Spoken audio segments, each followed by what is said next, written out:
Hi everyone. Thanks for joining us today. We've got a brand new story to share with you. So let's begin. My name is William. I'm 27 years old, and right now I'm single. That wasn't always the case, though. A few months back, I was in a relationship that drained the life out of me more than it gave me peace. At first, it felt like any other normal relationship with the usual arguments. But over time, I started to notice a pattern that slowly chipped away at my sanity. Every time we had a disagreement or misunderstanding, she wouldn't talk to me, sometimes for days. It was her way of punishing me. And if I tried to bring up my feelings or say I didn't like how she handled conflict, she twisted back on me. That kind of emotional roller coaster messes with your head. I'd find myself apologizing just to keep the peace, even when I wasn't the one at fault. Eventually, the emotional manipulation became open disrespect. She started saying hurtful things. I was always on edge, always wondering what I'd done wrong this time. So I made a decision and ended it. It wasn't easy, but I walked away. And since then, I've kept my focus tight on one thing: work. I buried myself in it, and I started pushing harder than ever, taking on out-of-state assignments, staying late, saying yes to tight deadlines. I figured if I wasn't going to give my time and energy to a person who didn't value it, I might as well give it to something that could pay off, like getting promoted. One Thursday afternoon, my phone rang. It was my sister calling from New York. She's older than I by just a year, and ever since she got married and moved up there, our conversations have been more spaced out, but still meaningful. We usually check in on each other, share life updates, and laugh at old jokes. But this time, we hadn't spoken in over a week. I answered the call. We exchanged our usual hellos and quick catch-ups, but something in her tone told me this wasn't just a regular sibling chat. There was something she wanted. She said, "I need a favor." I told her to go ahead and ask, already wondering what it would be. She told me her friend was moving into a new place and could use some help with the process. Right off the bat, I wasn't exactly jumping at the idea. In fact, I was uninterested. I work full-time, and weekends are often my only window to breathe or catch up on errands. So I asked, why doesn't she just hire movers or something? That's when my sister explained that the friend had just finalized a divorce and didn't have the resources to hire a moving company. Things were rough. Hiring professional help just wasn't on the table for her right now. That got me quiet for a second. I asked who the friend was, and the moment she said Madison, the name brought back memories. I hadn't heard or thought about Madison in so long, but I knew exactly who she was. I was speechless because Madison used to hang around our house back in the day and sometimes sleep over in my sister's room. She was older by 2 years, and I had a massive crush on her that I never dared to act on. She was everything I thought a woman should be: kind, mature, and confident. And hearing her name again out of nowhere just stirred something I didn't expect. Trying to play it cool, I asked why the marriage ended. My sister, sounding a little heavier this time, said Madison and her husband had gone through 2 stillbirths. She said the man started blaming Madison, like the losses were her fault. That's what caused the marriage to start falling apart. My stomach sank a little hearing that. No one should have to endure that kind of pain, let alone carry the blame for it. I asked when Madison was moving, and my sister said it would be that Saturday. I glanced at the calendar in my mind and realized it was still Thursday. So I told her I'd think about it and let her know by Friday if I could make it. She thanked me and hung up. But after the call, I couldn't concentrate on anything else. My thoughts kept circling back to Madison. It's hard to explain how much I liked her back then. It was a kind of quiet admiration that lived rent-free in my chest for years. I remembered how much it stung when I found out she got married. And now I find out she's divorced, hurting, and starting over. That knowledge stirred a strange mix of feelings in me. On one hand, I had a lot going on with work, but on the other hand, how could I ignore the chance to help someone I once cared so deeply about, even if it was from a distance? For the rest of that Thursday, I couldn't stop thinking about her. After a long week, I finally wrapped up work on Friday evening. Although my body was craving rest, I remembered the promise I'd been turning over in my mind since Thursday. I picked up my phone, typed a short message to my sister, and hit send. "I'll help Madison tomorrow.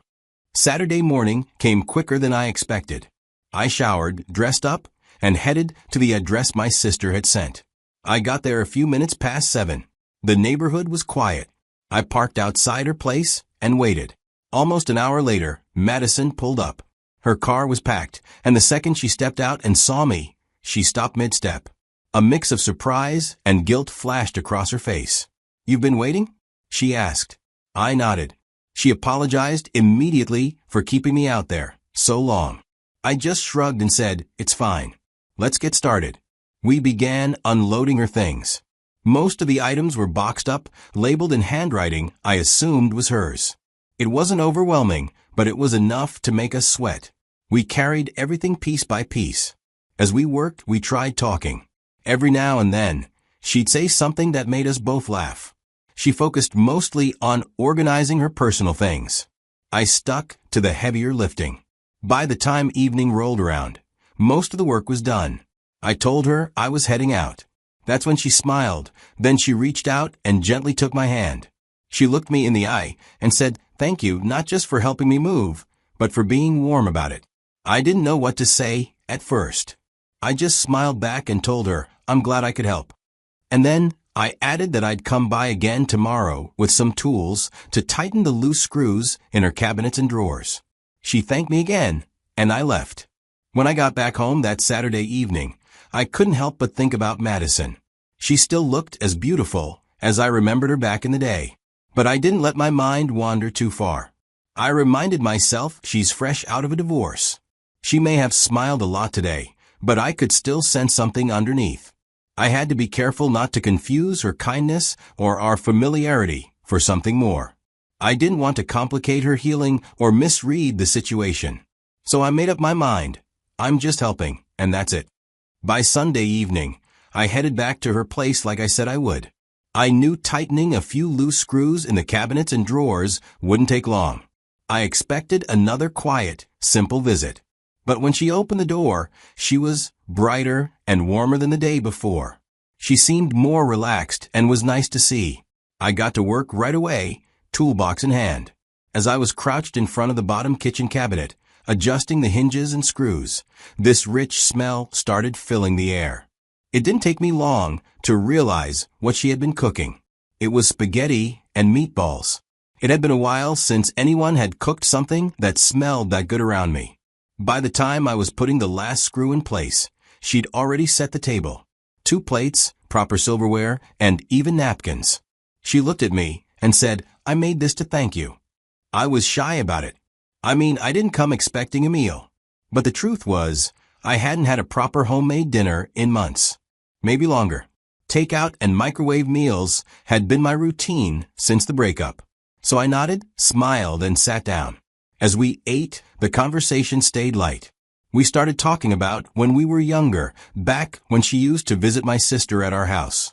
Madison looked at me and tilted her head, smiling. "You've really grown," she said, half laughing. Look at you. Nothing like that lanky boy I used to know." I laughed, a little embarrassed, but flattered.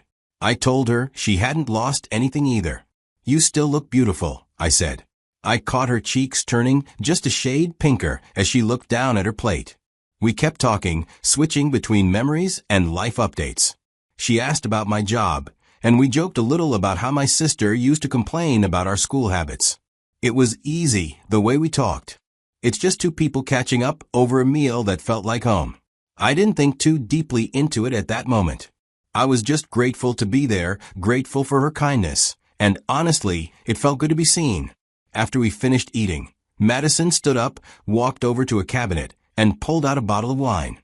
She held it up and smiled, saying it was another way of thanking me. Honestly, I don't really drink, not out of some strict principle, just never got used to it. But in that moment, it felt like saying no would ruin the ease we had built over dinner.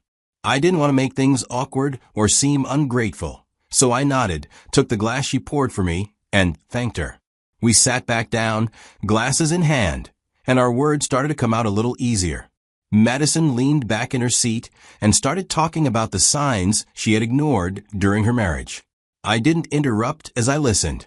She mentioned how my sister had once asked her some hard questions, not to judge, but to help her see what she'd been avoiding.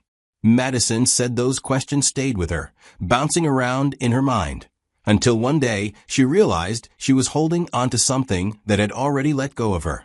At some point, the conversation shifted.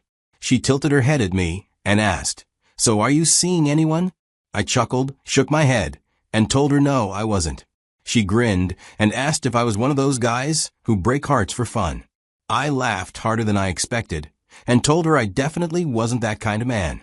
She gave me a playful squint, like she wasn't fully convinced, but she smiled. We kept talking. Madison said something that hit me. She told me that in the past 8 months since her divorce, she hadn't felt this light until she moved out of her old place. I looked around and I understood what she meant. I thanked her again for the meal, the wine, and the conversation. Then I glanced at my watch and realized how late it had gotten. I stood up to leave, grabbing my keys, telling Madison it was getting late and I should head home, but the moment I did, I felt my balance wasn't quite right. The wine had crept up on me.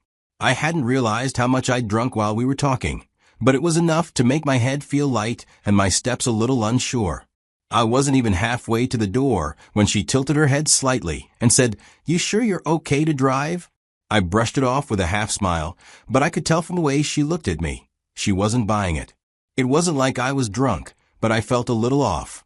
Madison pointed it out gently and then said it, "Just stay the night." She said it plainly, without any flirtation or suggestion. "Just worry."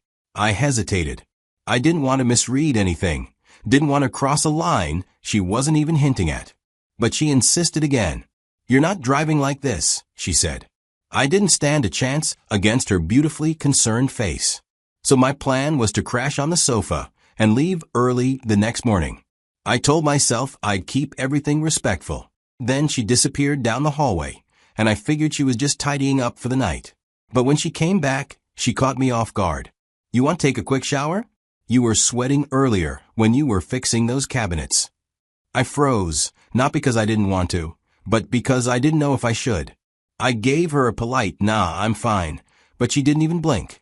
She looked me squarely in the eyes and said, "You're not a kid anymore, you know." She said that line with this strange mix of honesty and something warmer, like she saw through my caution and was telling me I didn't need to walk on eggshells. Truth is, she was right. I wouldn't have slept well feeling sticky and dusty. So I gave in. I cleaned up, changed into some clothes she offered, and when I came out, the vibe was different. We sat together in her living room again. The TV was on, but we weren't watching. She turned slightly toward me and said, "You've grown up good, you know." I laughed a little, unsure how to take it, but she kept her eyes on me. I took a breath, and without thinking too hard about it, I told her the truth, that she used to be my teenage crush. She smiled at that, like she had just uncovered a secret she already suspected. "Why didn't you ever say anything?" she asked. "I was 16, I told her. "You were 2 years older and way out of my league." She laughed and said, "Are you still scared of me now?" I didn't say a word. I just smiled, unsure how to answer that without sounding stupid. She looked at me for a moment and said, "If you had told me back then, maybe we could have been something." Then she admitted she thought I was cute, too, back in the day. It was strange, hearing that from someone I used to imagine in impossible what-ifs. Eventually, we both started getting sleepy. I stood up to move to the couch, but she stopped me again. "That thing's uncomfortable," she said. "Come to bed. I promise I'm not going to bite." I didn't jump at the offer. I paused, looked at her closely, trying to figure out if this was really what she wanted. I was worried she wasn't ready. Maybe she was still healing from everything she'd been through. But I went. And when I lay beside her, she turned to me and asked softly, "Will you hold me?" I didn't move right away. She could tell. She turned her head toward me and said, "I haven't been with anyone in over a year. I don't need your pity, William. Just your warmth." She made the first move, and we made love. When it was over, she curled into me and fell asleep in my arms. Honestly, it was like I had imagined when I was a teenager. The morning after felt quieter than I expected. Madison woke up before I did, and by the time I was sitting up and getting my bearings, she had already made coffee. She handed me a mug and sat beside me, and for a few seconds we just sipped in silence. Then she turned to me, looked me in the eyes, and said something I don't think I'll forget anytime soon. She said, "Thank you for giving me something I've missed for a while." She didn't need to explain. I knew what she meant. I nodded and told her, "You're welcome." But even as I said it, my thoughts were already drifting. See, walking to my car that morning was harder than lifting all her boxes the day before. My mind was a mess. I didn't regret what happened, but I couldn't stop asking myself, was it the right thing to do? The truth is, I liked it, and that part scares me a little. Because I don't know if this was a one-time thing for her. I don't even know if it should be more. She's still healing. And me? I'm not sure if I'm ready. So as I drove back home, I didn't have a plan. I didn't have a conclusion tied neatly with a bow. I just had a full head, a quiet heart, and more questions than answers. Maybe we'll talk again.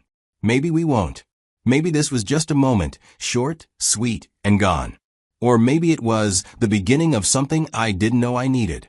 Either way, I'm not going to pretend to have it all figured out. Thanks for watching.